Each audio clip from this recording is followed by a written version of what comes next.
देखो, जैसे गुरुजी कहते हैं कि बच्चों तुम सतलोक जाओ, फिर तुम्हारे बच्चे भी आ जाएंगे तुम्हारे पीछे पीछे।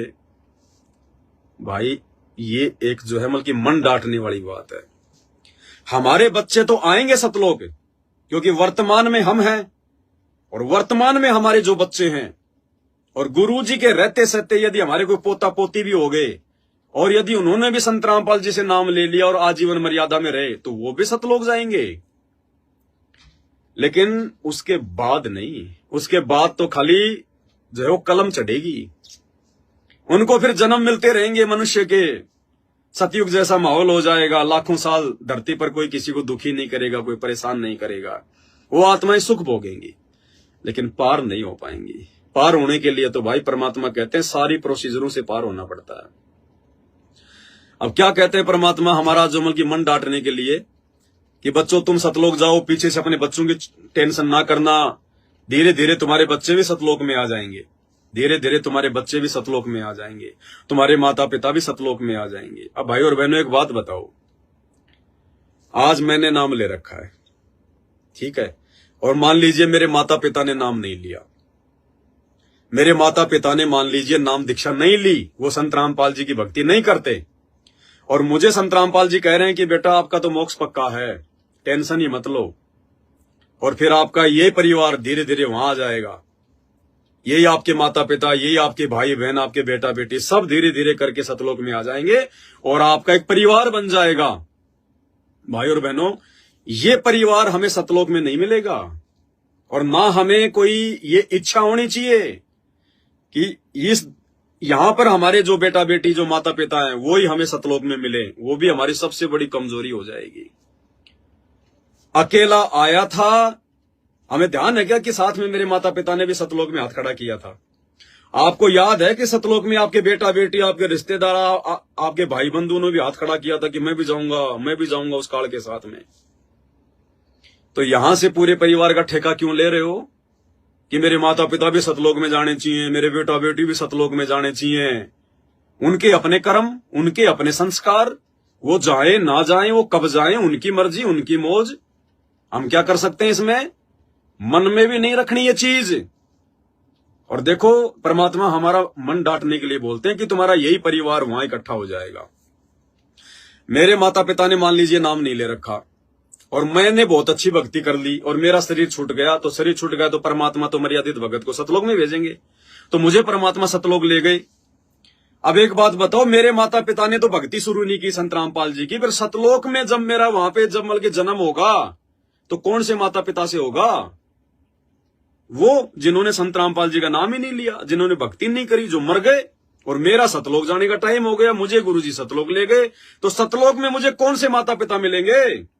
अगर यही परिवार अगर सतलोक में मिलेगा तो यहां वाले माँ बाप ने तो नाम ही नहीं लिया और उनसे पहले तो मैं सतलोक चला गया, तो वहां मेरा जो जन्म होगा वो कौन से माता पिता से होगा? विचार करो भाई और बहनों, क्योंकि सतलोक जाएंगे तो एक बार तुम्हारा जन्म होगा ही होगा, और जन्म कैसे होगा? वहां पे माता पिता से होगा, उनके शब्द से होगा। तो कौन से माता पिता से हुआ? तो नए माता पिता मिल गए ना, या फिर ये वाले माता पिता परमात्मा ने भेजे, फिर मेरे को जन्म दिया, फिर वापस छोड़ा इन माता पिता को। तो इसी प्रकार भाई और बहनों, जो बेटा बेटी हैं, हमने उम्मीद नहीं करनी कि ये बेटा बेटी मेरे सतलोक में आए, तो फिर वो तो फिर ममता हो गई। अगर आपके मन में ये इच्छा हुई कि भगवान मेरा तो नंबर आ गया सतलोक का, और गुरुजी ने तो कह रखा कि तेरे बेटा बेटी भी आ जाएंगे, तो फिर तो हमें हमेशा एक मल की वो रहेगी मन में कि मेरा बेटा बेटी कब आएंगे, मेरे बेटा बेटी कब आएंगे, आएंगे कि नहीं आएंगे। तो फिर तो हमारी आस्था वहीं रहेगी, जहां आशा तहां भाषा हुई, मन कर्म वचन सुमरियो सोई। फिर वापस हमारे को यही गधा कुत्ता सुअर बनना पड़ेगा। जो गलती द्वापर में सुदर्शन सुपच ने की, जो गलती त्रेता में रानी इंद्रमती ने की, हमने उन गलतियों से शिक्षा लेनी है कि परमात्मा कहां क्या संकेत करते हैं। सुदर्शन का जाने का नंबर आ गया, परमात्मा मानसरोवर पे ले गए और कहा बेटा मन में कोई शंका, कोई इच्छा? बोले परमात्मा वैसे तो कोई इच्छा नहीं है, लेकिन मेरे माता पिता बहुत अच्छे थे, मेरे को कभी भक्ति से मना नहीं करते थे, ये परमात्मा उनको भी कभी अपनी शरण में लेना। इतनी सी कमजोरी थी, यही धक्के खा रहा है वो सुदर्शन सुपच। वो इंद्रमती मानसरोवर पे ले गए परमात्मा, बोले बेटी कोई उस गंदे लोग की कोई इच्छा, रिश्ते नाते परिवार में कोई इच्छा? बोले भगवान आपने ऐसा ज्ञान दे दिया और फिर भी कोई इच्छा रहेगी। लेकिन परमात्मा मेरा पति बहुत अच्छा था, खुद भक्ति नहीं करता था लेकिन मेरे को मना नहीं करता था, ये मालिक उसको भी संभालना। तो ये ठेकेदारी हमारी है क्या? अरे उस बाप की जिम्मेदारी है, परमात्मा की जिम्मेदारी है, लेकिन वो ठेकेदार नहीं बन गई, वो ठेकेदार नहीं बन गई। वो रानी इंद्रमती इतनी सी गलती नीचे गिरा दिया भगवान ने, आज भी यही धक्के खा रही है। तो भाई और बहनों, हमने केवल अपने आत्म कल्याण की सोचनी है। ये बेटा बेटी माँ बाप भाई बंधु रिश्तेदार भक्ति करेंगे तो पार होंगे, नहीं तो बाढ़ में जाओ। धर्मदास वाली गलती हमने नहीं करनी है। इस मोह ममता को पूरी तरह से साफ करना है मालिक के ज्ञान आधार से। हमने चक्कर में नहीं पड़ना इनके, ये तो हमारे ऋण संबंधी हैं, दुश्मन है हमारे। अरे माता पिता बेटा बेटी रिश्तेदार तो हमारे ऋण संबंधी है पिछले जन्मों के, जिनका हमने ले रखा या किसी ने हमारा लिया हुआ है। मैंने किसी को सता रखा या किसी ने मेरे को सता रखा है। वो अपना बदला लेने के लिए हमारे बेटा बेटी भाई बंधु रिश्तेदारों के रूप में आए हुए हैं। जैसे आज कोई बाप मतलब जगत में अपने बच्चों की शादी करता है। एक बाप ने अपनी बेटी की शादी में कितना खर्चा करना पड़ता है आप देख लो। संत रामपाल जी के भक्तों के अलावा गार्डन लेना पड़ेगा, अगर शहर में रहता है तो मैरिज गार्डन करना पड़ेगा। अब 4 से 5 लाख रुपए बिना तो वो मैरिज गार्डन नहीं होता 2 दिन के लिए। फिर 200-300 आदमी आएंगे, कम से कम 2.5-3 लाख रुपया उनका 56 प्रकार का भोजन बनाने में। दुनिया भर का गहना लेना देना, ज्वेलरी वगैरह, कपड़े लत्ते, गाड़ी घोड़े, कितना खर्चा, कम से कम 20 से 25 लाख रुपए शहर में एक नॉर्मल फैमिली अगर शादी करती है अपने बच्ची की तो लगते हैं। अब क्या था, आज वो जिस बेटी की शादी कर रहा है 25 लाख रुपए अपनी मेहनत का पैसा गधे बैल की तरह कमा के फिर 25 लाख रुपए 2 दिन में जो है बल्कि बर्बाद कर रहा है। ऊपर से दहेज दे रहा है, कोई स्कॉर्पियो गाड़ी देता है, कोई फॉर्च्यूनर देता है, कोई 20 लाख देता है, कोई 5 लाख देता है। यानी वो लाखों रुपए का खर्चा जो बाप आप आज अपनी बेटी के ऊपर उसको घर से विदा करते समय कर रहा है, वो क्या है? उस बाप ने पिछले जन्म में उस बेटी का पैसा खा रखा है, किसी व्यक्ति का पैसा खा रखा है। और अब वो व्यक्ति क्या करेगा, इस जन्म में उसका जवाई बनेगा और जवाई बनके वो पैसा तो लेगा ही लेगा, स्कॉर्पियो तो लेगा ही लेगा, पिछले जन्म का हिसाब किताब तो पूरा करेगा ही करेगा। टीके में लगन में 1.25 लाख रुपए 5 लाख रुपए तो लेगा ही लेगा, साथ में उसकी बेटी और लेके जाएगा। पैसे ले गया, साथ में बेटी ले गया, बदला पूरा। तो ये हमारे दुश्मन हैं। बेटे को हमने जन्म दिया, पाला पोसा, बड़ा किया है, बड़ा होके बेटा निकम्मा निकल गया, बाप की जमीन बिकवा देगा, गाड़ी ले आएगा, शराब पिएगा, दोस्तों की कुसंगति में पड़ जाएगा, कभी एक्सीडेंट में टांग कटेगी, कभी लड़ाई झगड़े में जेल में पड़ा होगा, सारी जिंदगी बाप का रोना। कौन है वो बेटा? पिछले जन्म का ऋणी। ऐसे ही उस बेटे को पिछले जन्म में उस बाप ने दुखी कर रखा था। आज वर्तमान में वो बेटा अपना बदला ले रहा बेटा बनके। तो गुरुदेव ने कहा कि ये हमारे दुश्मन है ये बेटा बेटी। अगर कोई भक्ति पे लग जाता है माता पिता के साथ में, माता पिता का सहयोग करता है, माता पिता को दुखी नहीं करता है, तो बहुत अच्छी बात है। तुम्हारे पिछले जन्म के ज्यादा बिगड़े हुए संस्कार नहीं है और वर्तमान में भी परमात्मा सेट कर देगा धीरे धीरे धीरे धीरे। लेकिन फिर भी सेट हो गए तो इसका मतलब ये नहीं कि हम इनके अंदर फालतू का प्यार करने लग जाएं, मोह ममता जाहिर करने लग जाएं। नहीं, परमात्मा की आत्मा थी, परमात्मा ने आपके घर पे भेजी, आपने उनको नाम पे लगा दिया, वापस परमात्मा को सौंप दो कि परमात्मा मैं तो केवल इनकी जिम्मेदारी तक निमित्त हूं, केवल इनकी रोजी रोटी के लिए जो आपने मुझे निमित्त बनाया, एक बाप बनाया, इनको पढ़ा दूं, लिखा दूं, इनके शरीर के ऊपर एक कपड़े पहना दूं। ठीक है परमात्मा, मेरी केवल इतनी जिम्मेदारी है। बाकी परमात्मा ये भगत बनेगा या मेरा दुश्मन बनेगा, सतलोक जाएगा, नरक में जाएगा, ये आप जानो, ये आपका बेटा जाने, ये मेरा बेटा नहीं है। मेरे तो ऐसे ऐसे ना जाने कितने बेटे हो चुके हैं, कितने जन्म में गधा रह चुका हूं, मैंने कितने गधे पैदा कर दिए, कितने जन्मों में मैं कुत्ता रह चुका हूं, मैंने कितने कुत्ते पैदा कर दिए, कितने जन्मों में मैं इंसान रह चुका हूं, मैंने कितने इंसान पैदा कर दिए। मेरा कौन सा बेटा है? इसके जैसे ना जाने कितने बेटा बेटी मैंने पैदा करके छोड़ दिए। कौन सा बेटा मेरा? आप कितने बेटों के पीछे लगूंगा मैं? तो केवल इस भाव से हमारी जिम्मेदारी है कि बच्चों को भी मालिक के नाम पे लगाएं, उनके मार्ग में लगाएं, हर संभव उनको समझाएं। लेकिन समझना ना समझना भाई और बहनों, ये हमारी जो है कोशिशों के ऊपर नहीं है, ये तो उस बेटा बेटी के संस्कार के ऊपर है। इसलिए यदि किसी के बेटा बेटी ऐसे निकम्मे भी हों, नाम लेकर भी अगर भक्ति ना करें, तो उस भगत ने उसकी टेंशन छोड़ देनी चाहिए। वो चाहे बेटी है चाहे बेटा है। एक बहन का फोन आया कि मेरी बेटी जो है 13-14 साल की है, निकम्मी हो गई है, नाम दीक्षा मैंने उसको दिला दी थी लेकिन दोस्तों की कुसंगति में पड़ के अब उसने भक्ति छोड़ दी, मुझे भी दुखी करती है और मैं भी टेंशन में रहती हूँ।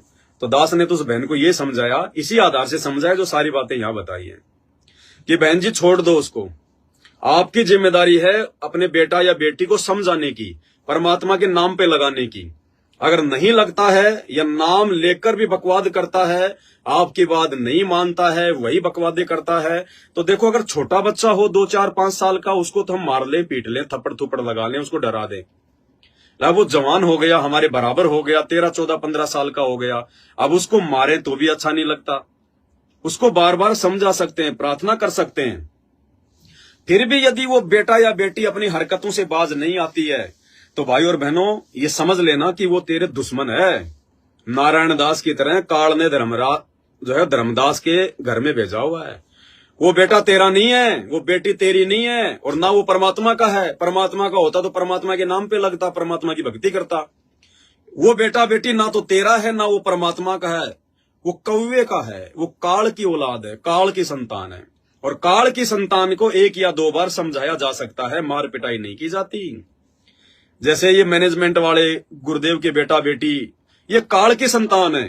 परमात्मा ने मुझे जेल करवा दी, परमात्मा ने मेरे ऊपर मुकदमा करवा दिया, परमात्मा ने मुझे गुरुद्रोही कह दिया, क्योंकि उनको पता था कि वो मेरा बेटा है, वो बुरा नहीं मानेगा, मन में शंका भी नहीं लाएगा।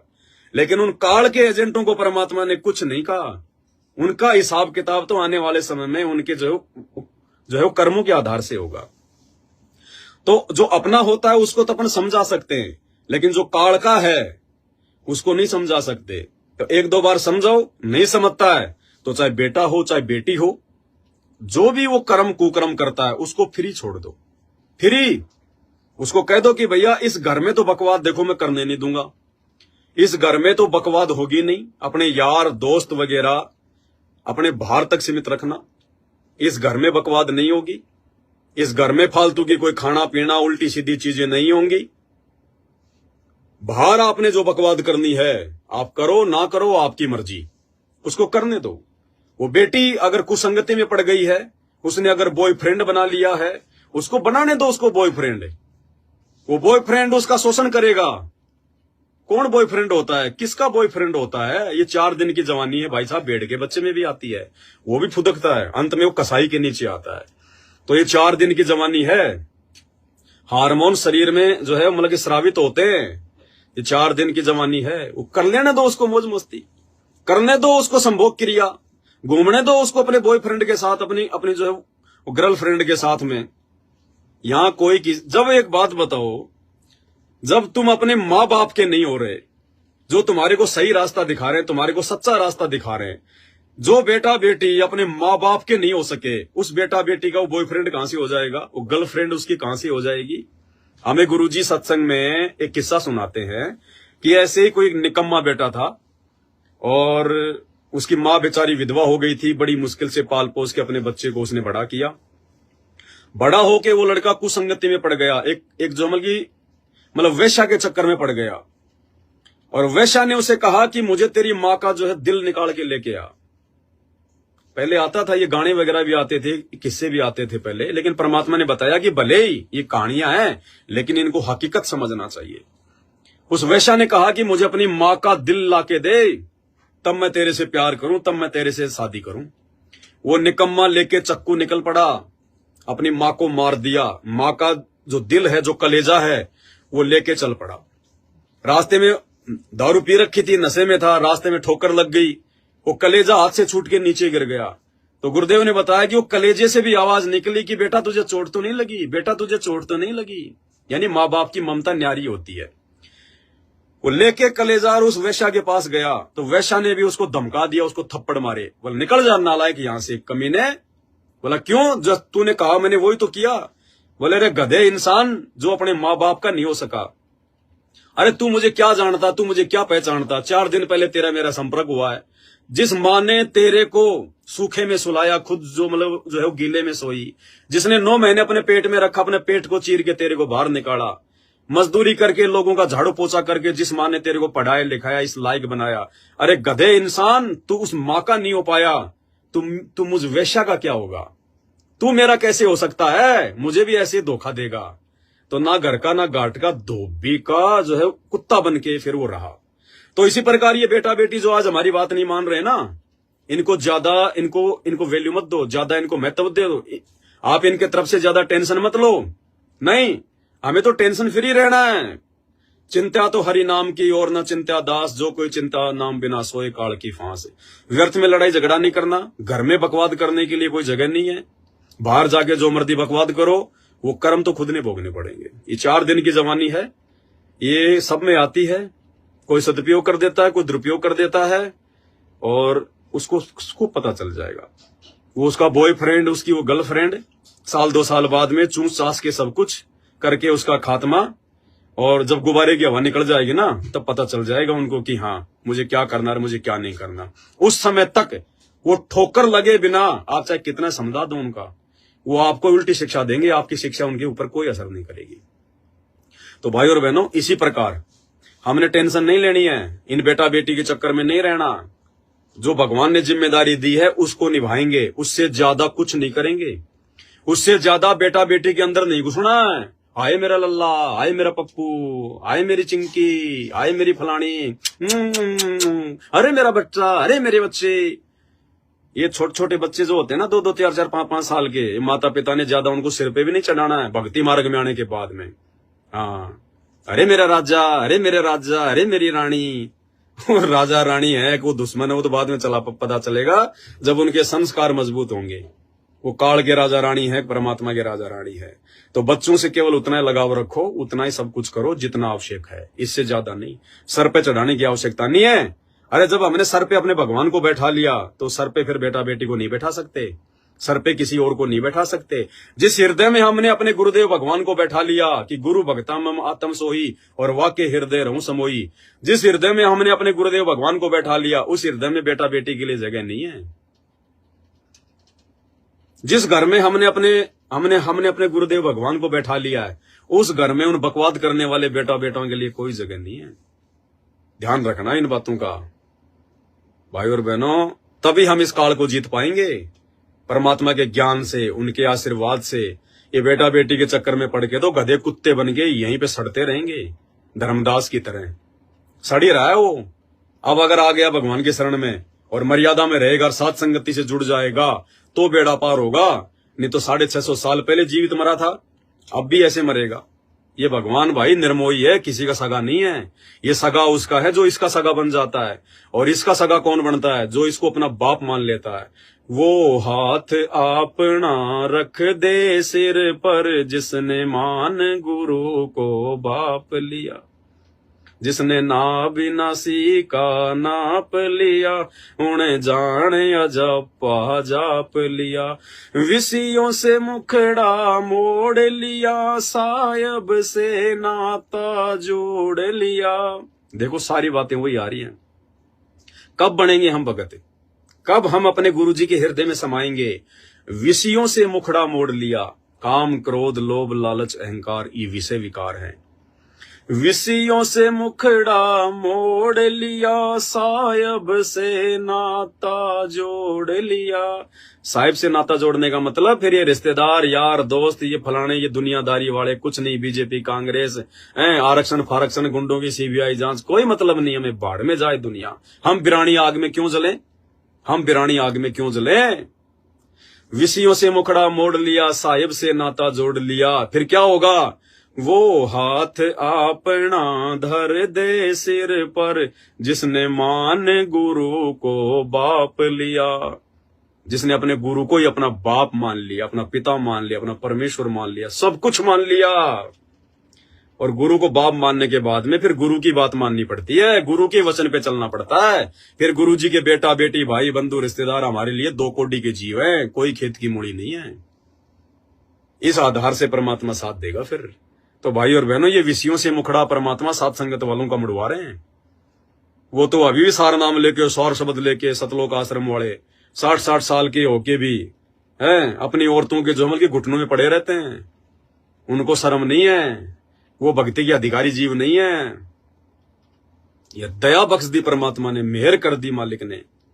आप और हम भाई बहनों ने परमेश्वर की इस मेहर को बना के रखना है।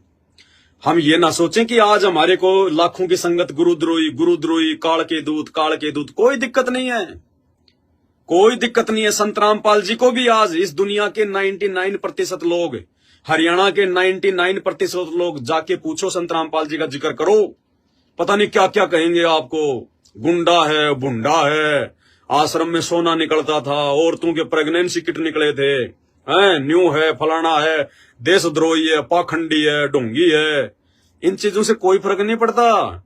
समय आने पर 1 सेकंड लगेगी परमात्मा को, 1 सेकंड दूध का दूध और पानी का पानी करने में, 1 सेकंड।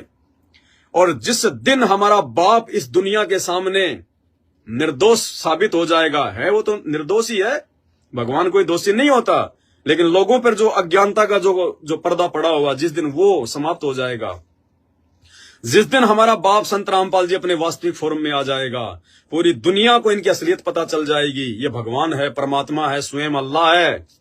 इन्हीं से मोक्ष होगा। देवी देवता भी इन्हीं के चरणों में पड़े रहते हैं, इन्हीं से डिमांड करते हैं। पूरी ब्रह्मांड, पूरी सृष्टि संत रामपाल जी की जो है की भिखारी है। जिस दिन, और ये दिन ज्यादा दूर नहीं है, 2028 तक दुनिया के पैर ऊपर की तरफ हो लेंगे। देख रहे हो ना अभी दुबई में क्या हाल हुआ है। विकास, टेक्नोलॉजी ऊपर पांव कर दी उस दुबई के। और 2 घंटे की बारिश का पानी 2 महीने में दुबई नहीं निकाल पाएगी। लगा लेना अपने कितने वैज्ञानिक उपकरण। राजस्थान के चूरू, वहां पे बीकानेर जिले में धरती फट गई, रेगिस्तान में 200 फीट का गड्ढा हो गया। क्या ये संकेत? चाइना में इतनी भयंकर बाढ़ आ रखी है। चाइना में 1000 साल में भी चाइना में कभी इतनी भयंकर बारिश नहीं हुई। शहर के शहर डूब गए उसके। और अभी तो शुरुआत है, 2024 अभी हुआ ही है, अभी तो अप्रैल चल रहा है। 28 तक ये युग परिवर्तन का समय है। ये अल्लाह, मौला, खुदा, भगवान, ईश्वर, परमात्मा, मंदिर, मस्जिद, चर्च, गुरुद्वारे सबके पैर ऊपर हो जाएंगे, सबके पैर ऊपर। पूरी दुनिया को समझ में आ जाएगा कि दुनिया का तारणहार कौन है, दुनिया का मालिक कौन है, हमारा रक्षक कौन है, हमारे बच्चों का रक्षक कौन है, हारे का सहारा कौन है। अभी तो एक कटी गर्दन के भगवान पूज रहे हो, हारेगा सारा। आने वाले समय में पता चलेगा हारेगा सारा बाबा रामपाल हमारा, तब पता चलेगा हारेगा सारा कौन है। तो भाई और बहनों, उस समय ये पूरी दुनिया उनके चरणों में होगी, उनके कदमों में होगी। और जिस समय वो पूरी दुनिया के सामने पाक साफ होके सामने आएंगे, उस समय हम उनके बच्चे सत्सेवक तो ऑटोमेटिक ही पाक साफ हो जाएंगे। ऑटोमेटिक। एक तीर से परमात्मा अनेकों शिकार करता है। परमात्मा अपने आप को भगवान भी जनवा देगा, दुनिया को उसकी औकात भी याद दिला देगा, और आने वाले समय में पूरी दुनिया को अपने चरणों में भी ले लेगा। अपने मार्ग से, अपने पंथ से परमात्मा गंदगी भी छांट देगा। अपने भक्तों की भी जेल में बैठ के परमात्मा छटनी कर लेगा। सारे काम थारी महिमा अपरम पारी, जय बोलो बंदी छोड़ की। तो भाई और बहनों, हमने टेंशन नहीं लेनी है कि गुरु जी का परिवार हमारे से राग द्वेष करके, हम जो उनके धार्मिक धंधे में रुकावट बने हुए हैं ना, उनके हर पाखंड के ऊपर वीडियो बनाते हैं, संगत को समझाते हैं। लोगों ने वहां जाना छोड़ दिया, दान धर्म का पैसा देना छोड़ दिया। जिन को बात समझ में आ गई, उनको, सबको नहीं, उनको पता है, इसलिए तो पवनदास के पीछे लग रहे हैं हर प्रकार से हाथ धो के। अरे लगे रहो, तुम्हारे हाथ धोने से क्या होगा, तुम चाहे मुंह धो के लग जाओ। अरे पवनदास के सिर पर अगर उसके बाप का हाथ है, संत रामपाल जी का हाथ है, तो पवनदास का काल भी बाल बाका नहीं कर सकता। तुम्हारे काल के दूतों की तो औकात क्या है। अरे 8-10 साल में तुम बाल नहीं उखाड़ पाए इस पवनदास का, अब क्या उखाड़ लोगे। अब तो भगवान ने रक्षा कवच पहना रखा है, जब तक उसकी मर्यादा में है, उसकी आन कान में है, बाल बाका नहीं कर सकता कोई। बाल बाका तुम लोगों को चैलेंज देकर, 1 साल पहले तुम लोगों को चैलेंज देकर इसार में साथ संगति करके आए थे, और जाते लाइव आ गए कि भाई आ गए। तुम लोगों ने पूरा पुलिस प्रशासन बुला लिया, 200 गुंडे बुला लिए, हर चौराहे पे दे के लट खड़े कर दिए कि पवनदास बच के नहीं जाना चाहिए। अरे पवनदास तो छोड़ो, 200 आदमी पहुंचे थे सुबह, फिर तो तुमने एंट्री बंद करवा दी, वरना हजारों आते। पवनदास तो छोड़ो, 200 भक्तों में से तुम किसी का बाल बाका नहीं कर पाए, एक का भी। ये है समर्थ की शक्ति। ऐसे परमात्मा अपने बच्चों के साथ में रहता है। मुकदमा तुमने करके देख लिया, मुझ पवन दास को जेल तुमने करवा के देख ली, जमानत के टाइम पे 5-5 वकील तुम लोगों ने जो है मिलके खड़े कर दिए, टॉप मोस्ट की जमानत नहीं होनी चाहिए, परमात्मा ने जमानत भी करवाई, बंदी छोड़ है। और जेल से आने के बाद में फिर परमात्मा ने सात संगतियां जोर शोर से चलाई। भाई जिसको भगवान खड़ा करता है ना, उसको भगवान ही बैठा सकता है, दूसरा किसी की औकात नहीं है। बाकी तो अपने जो है मिलके कर्म फोड़ सकते हैं, इससे ज्यादा कुछ नहीं है। तो भाई और बहनों, दास बैठा तो था कुछ शंकाओं के समाधान के लिए, कि कुछ 10-15 शंकाएं थी भगत भाई बहनों की। लेकिन देखो वही बात है, दास की कोई औकात नहीं है, दास की अपनी मर्जी नहीं चलती है। मैं क्या सोच के बैठूंगा, मैं क्या बोलूंगा, ये मेरी नहीं चलती है। जब भगवान की सेवा में बैठते हैं तो फिर भगवान की चलती है। अगर हम भगवान के अनुसार चल रहे हैं तो, अगर भगवान को भगवान मानते हैं तो फिर भगवान की ही चलेगी, फिर हमारी नहीं चलेगी। तो परमेश्वर ने टॉपिक ही चेंज कर दिया, जबकि हमको सोच के थोड़ी बैठे थे कि हम इस विषय पे बात करेंगे, नहीं। और देखो कैसे 2 घंटे निकल गए, कैसे 2 घंटे निकल गए भाई और बहनों, पता नहीं चलता इस मालिक की चर्चा में, इसकी महिमा में। तो ये मालिक की दया है, परमात्मा की प्रार्थना जो है ये दया है। शंका समाधान फिर कर लेंगे, कल कर लेंगे मालिक की दया से। और बहुत बड़ी मेहर है परमात्मा की, बहुत बड़ी मेहर। इस मेहर को यदि कोई नालायक अपनी कमजोरी के चलते अगर सात संगति से हटकर अगर दूर कर लिया तो भाई वो तो निर्भाग्य आदमी है। उससे बड़ा तो निर्भाग्य आदमी धरती पे कोई नहीं, सृष्टि में कोई नहीं, जो सात संगति से जुड़कर इतना ज्ञान लेकर भी अगर अपनी मनमुखी अगर किसी भी कारण से अगर सात संगति से दूर हो जाता है, उससे बड़ा तो धरती पर कोई निर्भाग्य आदमी नहीं है। और उससे बड़ा कोई सौभाग्यशाली भी आत्मा नहीं है कोई धरती पर, जो सात संगति से जुड़ा हुआ है। हम एक ही गुरु के चेले हैं, उन्होंने एक समान ज्ञान दिया है। उनकी बुद्धि सतलोक आश्रम मैनेजमेंट वालों की, गुरु जी के परिवार वालों की रसातल में है, पाताल में। आप और हमारी बुद्धि परमात्मा ने सतलोक में पहुंचा दी। इतना अंतर है बिल्कुल दिन रात का। सात संगत से जुड़े हुए भाई बहन और सतलोक आश्रमों से जुड़े हुए भाई बहन, भले वो कितनी अच्छी आत्माएं बेचारी, लेकिन उनके संस्कार कमजोर हैं। उनके आचार विचार व्यवहार बोल चाल रहन सहन भक्ति भाव मर्यादा, रात दिन का अंतर है, रात दिन का अंतर। और हमें इस बात का दुख है, यदि गुरुदेव के हिसार जेल से बाहर आने से पहले पहले यदि कोई आत्मा सात संगति से नहीं जुड़ी, अपनी मर्यादाओं को ठीक नहीं किया, कुकर्म और पाखंडों में मैनेजमेंट का साथ देना नहीं छोड़ा, वो आत्मा मनुष्य जन्म प्राप्त करके भी यहीं रह जाएगी। और फिर लंबा चक्कर, ना जाने वर्तमान की भक्ति को काल पता नहीं कहां कहां बर्बाद करवाएगा, ब्रह्मा विष्णु महेश बनाएगा, असंख्य युग बीत जाएंगे। अरे यहां तो ये छोटा सा मनुष्य जीवन काटना भी मुश्किल हो गया। रियलिटी है भाई और बहनों, सात संगत से जुड़े हुए भाई बहन है जिनको ज्ञान समझ में आ गया। मान लीजिए मुझ दास को 30 साल की उम्र में मुझे भगवान मिला, अभी मेरी 40 साल की उम्र है। 10 साल पहले मुझे परमात्मा मिले 2013 में, अब मेरी 40 साल की उम्र हो गई, अब ज्ञान समझ में आ गया। भाई और बहनों, मेरे लिए एक दिन काटना मुश्किल हो रहा है, एक एक दिन काटना मुश्किल हो रहा है। अरदास करता हूं कि परमात्मा अगर योग्य समझो तो भले इसी समय अपना विमान लेके आ जाओ परमात्मा, ये दास पीछे मुड़कर भी नहीं देखेगा। कौन बेटा बेटी, कौन रिश्तेदार, कौन गांव, कौन कोठी, कौन काम धंधा, कुछ नहीं। परमात्मा पीछे मुड़ के भी नहीं देखूंगा, मालिक तुरंत जाके सीट पे बैठ जाऊंगा। मतलब अगर कोई ये कहे ना कि पवनदास तू जो मिल के 10 साल और जिएगा, तो मेरे लिए पहाड़ हो रहे हैं, पहाड़, वो 10 साल काटना पहाड़ हो रहे हैं। ये हाल है वर्तमान में, मालिक की दया से, गुरुदेव के आशीर्वाद से होता है ये, वैसे नहीं।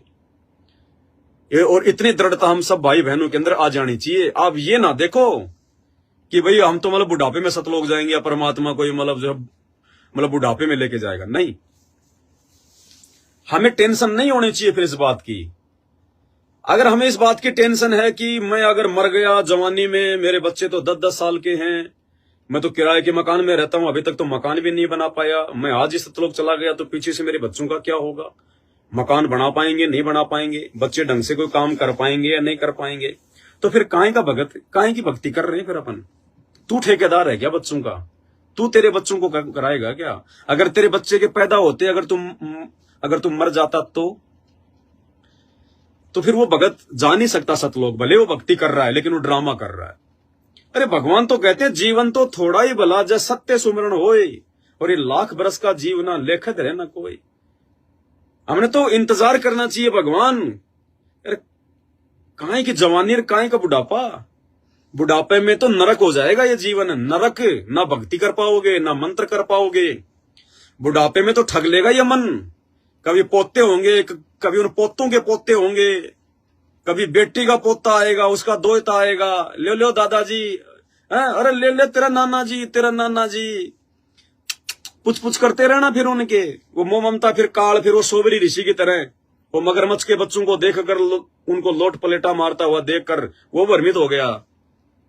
ऐसे बुढ़ापे में काल, क्योंकि बुढ़ापे में बुद्धि भी सटक जाती है, बुढ़ापे में बुद्धि भी सटक जाती है, शरीर भी काम करना छोड़ जाता है।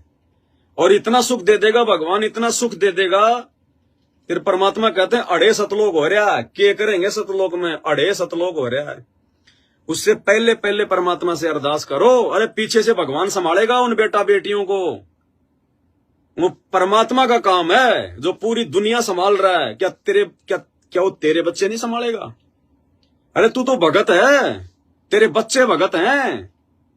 दुनिया मरे वो तो सोचे, तू क्यों सोच रहा है नालायक? अगर 40 साल की उम्र तेरी है, तेरे बच्चे अगर 8-8 साल के, 5-5 साल के हैं, और भगवान अगर आ गए विमान लेके, तो चढ़ ले दौड़ के। बेटा बेटी को लेके मत सोचना कि आजा बेटा, आजा आजा आजा भगतमती, आजा आजा, बाढ़ में जाए भगतमती, बाढ़ में जाए बेटा बेटी। पैरों में चप्पल नहीं है तो चप्पल भी पहनने की मत सोचना कि मैं चप्पल पहन लूं, इतने में तो निकल जाएगा विमान। दौड़ लो खींच के, पीछे से परमात्मा का काम है। बेटा कब आएगा, बेटी कब आएगी, उनके संस्कार, उनकी भक्ति। मैं सतलोक से आया था, वो बेटा बेटी साथ में लेके आया था क्या, जो साथ में लेके जाऊंगा? अरे भगवान का काम है। अरे जो भगवान इन जगत वालों को संभाल रहा है, जगत में जो भगत नहीं है और जिनके बेटा बेटी मतलब पैदा होते ही जिनकी मौत हो जाती है, आज उनके बच्चे भी IAS अधिकारी बने हुए हैं, बड़े बड़े सरकारी पदों पे हैं। आज उन्होंने जो अमल की कोठियां बना रखी हैं, उनके तो माता पिता होते ही मर गए थे। उनको किसने दिया? भगवान ने, संत रामपाल जी ने, इसी कबीर भगवान ने। लेकिन कैसे दिया? उनके संस्कार से। और तुम्हें भगवान ने शरण में ले लिया, तेरे बच्चे भगवान की जो है अमल की भक्ति कर रहे, तो तेरे तो बच्चों के संस्कार भी अच्छे, और संस्कार अगर अच्छे ना भी हो तो तेरे मरने के बाद तो वो भगवान के भगत हो गए। वो तो भगवान तो संस्कार से भी ज्यादा दे सकता है। अरे जब भगवान सरगुण रूप में, संत रूप में धरती पे आके प्रकट होता, अपना नाम देता है, तो परमात्मा भाग्य से ज्यादा दे सकता है। तो तेरे को तो किसी भी हाल में टेंशन ही नहीं होनी चाहिए। पहली बात तो तेरे बच्चों ने नाम ले लिया, तेरे बच्चे के संस्कार बन गए। दूसरी बात, भगवान का भगत हो गया, वो परमात्मा का बच्चा हो गया। परमात्मा की टेंशन, वो तेरा परिवार नहीं, वो परमात्मा का परिवार हो गया। तुझे तो टेंशन ही नहीं लेनी है, चाहे दूध पीता बच्चा क्यों ना हो, दूध पीता हुआ बच्चा क्यों ना हो। अगर उस समय भगवान अगर कह दे कि बेटी आजा, विमान तैयार है, सतलोक चलेगी, छुटा के दूध पटक के साइड में, ये भी ना देखना कि माताजी संभालना, सासू माँ बच्चे को संभालना, मैं सतलोक जा रही हूं, तो भी मामला बिगड़ जाएगा। ये भी नहीं कहना कि सासू माँ बच्चे को संभालना, बच्चे को हटा के कि परमात्मा दया कर दी मेरे मालिक, है बंदी छोड़, परमात्मा इसी दिन का तो मैं इंतजार कर रही थी, परमात्मा मेहर बंदी छोड़, बैठ जाओ विमान में, गेट बंद कर लो, वो परमात्मा संभालेगा पीछे से, किसने दूध पिलाना है, किसने भोजन देना है। पो पाटी पगड़ा भया, जागी जी आजून, सब काहों को देते वो चौंस समाना चून। हमारे को टेंशन है क्या? अरे हमारे मरने के बाद में हमारे को लकड़ी पानी और आग कौन देता है? हम तो मर गए, और मरने के बाद भी भगवान क्या कह रहा है? परमात्मा की वाणी है कि मुर्दे को भी देत है लकड़ी पानी आग, और जीवित नर चिंता करे तेरा बड़ा अभाग। ये नालायक, वो भगवान इतना दयालु, वो तो मरने के बाद भी उसको जो अमल की कफन देता है, उसको जो अमल की आग देता है, उसको लकड़ियां देता है। और तू जितने जी टेंशन कर रहा है, जितने जी तू चिंता कर रहा है, तो तेरे से बड़ा निर्भाग्य प्राणी और कौन होगा? भाई और बहनों, अब गलतियां नहीं करनी जो गलतियां आज से पहले हम करते हुए आए। अब तो भगवान आ जाए और आप इस प्रकार से, आप और हम भगत भाई बहन इस प्रकार से ज्ञान आधार से बिल्कुल सतलोक के लिए तैयार हो जाएं कि परमात्मा चाहे अभी आ जाओ मेरे मालिक, और परमात्मा थोड़ा बहुत दुख, थोड़ी बहुत समस्या परमात्मा इस आंडी मन को दिए रखना। अगर दुख नहीं होंगे तो भाव नहीं बनेंगे, दुख नहीं होंगे गुरुजी में वो भाव नहीं बनेंगे आपके, आप उस प्रकार से आरती मंत्र सत्संग नहीं कर पाएंगे। इसलिए मालिक से प्रार्थना करो कि परमात्मा सुख के माथे पत्थर पड़े, जो नाम हृदय से जाए, बलिहारी उस दुख के ऊपर जो पल पल नाम रटाए। और जिसको परमात्मा ने सतलोक लेके जाना होगा, जिसकी भक्ति को परमात्मा ने सफल कराना होगा, उसको परमात्मा यहाँ पे हल्का फुल्का दर्द दुख दिए रखेगा। और अगर आप भक्ति कर रहे हैं और छोटी मोटी कोई परेशानी आपके जीवन में है, शुक्र मनाओ संत रामपाल जी भगवान का, शुक्र मनाओ कि वो परेशानी बार बार आपको गुरुजी याद दिला रही है, बार बार वो परेशानी आपको परमात्मा याद दिला रही है, बार बार उस परेशानी में आप हमेशा आप अपने गुरुजी से अरदास कर रहे हो, माफी मांग रहे हो, ये परमात्मा दया करना, ये मालिक आप ही हो और कौन है परमात्मा, हे परमेश्वर, हे बंदी छोड़। शुक्र मनाओ कि वो परेशानी आपको भगवान रटा रही है।